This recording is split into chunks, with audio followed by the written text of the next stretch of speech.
नमस्कार, मैं हूं प्रशांत भारद्वाज और आप देख रहे हैं न्यूज रूम पोस्ट।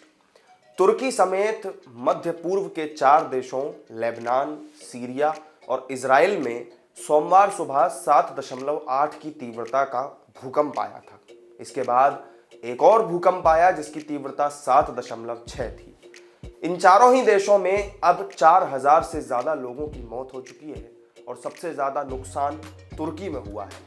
यहाँ 2300 लोगों के मारे जाने की पुष्टि हो चुकी है। वहीं सीरिया में 1444 लोगों की मौत हुई। इस बीच नीदरलैंड के एक साइंटिस्ट फ्रैंक होगर बीट्स का 3 फरवरी को किया गया एक ट्वीट वायरल हो रहा है, जिसमें उन्होंने ये लिखा था कि साउथ सेंट्रल तुर्की, जॉर्डन, सीरिया और लेबनान में 7.5 वाली तीव्रता का भूकंप आ सकता है। इस वीडियो में हम आपको इन्हीं फ्रैंक होगर बीट्स के बारे में बताएंगे जिनकी भविष्यवाणी इस वक्त काफी चर्चा में है। फ्रैंक होगर बीट्स मूल रूप से नीदरलैंड के रहने वाले हैं। वो सोलर सिस्टम जियोमेट्री सर्वे यानी SSGEOS नाम के एक जियोलॉजिकल इंस्टीट्यूट में सीनियर रिसर्चर हैं। SSGEOS जमीन के अंदर होने वाली हलचल पर रिसर्च करता है और इसके चलते ही भूकंप और सुनामी जैसी प्राकृतिक आपदाएं आती हैं। 3 फरवरी को फ्रैंक ने जो ट्वीट किया था और अब वो वायरल भी हो रहा है, उसमें उन्होंने ये कहा था कि आज नहीं तो कल, लेकिन जल्दी ही 7.5 तीव्रता का भूकंप इस क्षेत्र में जरूर आने वाला है। इससे साउथ सेंट्रल तुर्की, जॉर्डन, सीरिया और लेबनान प्रभावित होंगे। सोमवार को जब फ्रैंक का ट्वीट वायरल हुआ तो इसी सेक्टर से जुड़े एक और साइंटिस्ट ने यह भी कहा कि ये साइंटिस्ट यानी कि फ्रैंक होगर बीट्स चंद्रमा और ग्रहों को आधार बनाकर भविष्यवाणी करते हैं। कई बार उनका प्रेडिक्शन गलत भी साबित हो चुका है। हाँ, लेकिन ये बात जरूर है कि सोमवार को तुर्की और सीरिया के बॉर्डर पर जो भूकंप आया उसमें फ्रैंक की बात बिल्कुल सही साबित हुई।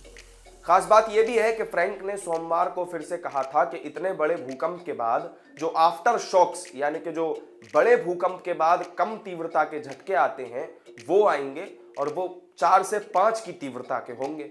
उनकी ये बात भी बिल्कुल सटीक साबित हुई। खुद तुर्की की सरकार ने ये माना है कि इसी तीव्रता के 78 आफ्टर शॉक्स सोमवार रात तक वहां पर आ चुके हैं। तुर्की के कई इलाकों में पारा 0 से नीचे चला गया और यहाँ कड़ाके की सर्दी भी पड़ रही है।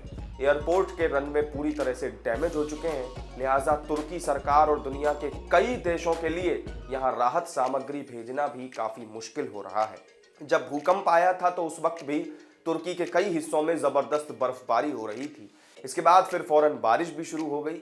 एक रिपोर्ट की माने तो विजिबिलिटी कम होने की वजह से मिलिट्री एयरक्राफ्ट को भी टेक ऑफ करने में खासी दिक्कतें हो रही हैं। अब सरकार relief material drop in system अपनाने पर विचार कर रही है, जिसके तहत एयरक्राफ्ट या फिर हेलीकॉप्टर्स से जरूरी राहत सामग्री सीधे प्रभावित इलाकों में कम ऊंचाई से गिराई जाएगी और नीचे मौजूद अमला इसे कलेक्ट करके जरूरतमंद लोगों तक पहुंचाएगा। अगर शहरों की बात की जाए तो अंकारा, गाजियाटेप, कहराम, नमारस, डियरबिकर, माल्टिया, नूरदगी समेत 10 शहरों में भारी तबाही हुई है। यहाँ पर 1710 से भी ज्यादा बिल्डिंगें गिरने की खबर थी। कई लोग मलबे के नीचे दबे। लोगों को बचाने के लिए रेस्क्यू ऑपरेशन भी अभी जारी है। कई इलाकों में इमरजेंसी लागू हो चुकी है। उधर यूनाइटेड स्टेट्स जियोलॉजिकल सर्वे ने बड़ी चौंकाने वाली बात कही। उनके आंकड़ों के मुताबिक तुर्की में मरने वालों की संख्या 1000 हो चुकी है। ये संख्या 10,000 तक भी पहुंच सकती है। USGS ने इसके पीछे ये तर्क दिया कि 1939 में 7.8 तीव्रता का भूकंप आया था और तब 30,000 लोगों की मौत हुई थी। वहीं 1999 में 7.2 की तीव्रता का भूकंप आया था और तब 845 लोगों की जान चली गई थी। तो इस वीडियो में मेरे साथ फिलहाल इतना ही। तुर्की में आने वाले भूकंप को लेकर भविष्यवाणी करने वाले नीदरलैंड के वैज्ञानिक पर आपका क्या रिएक्शन है, कमेंट करके हमें जरूर बताएं।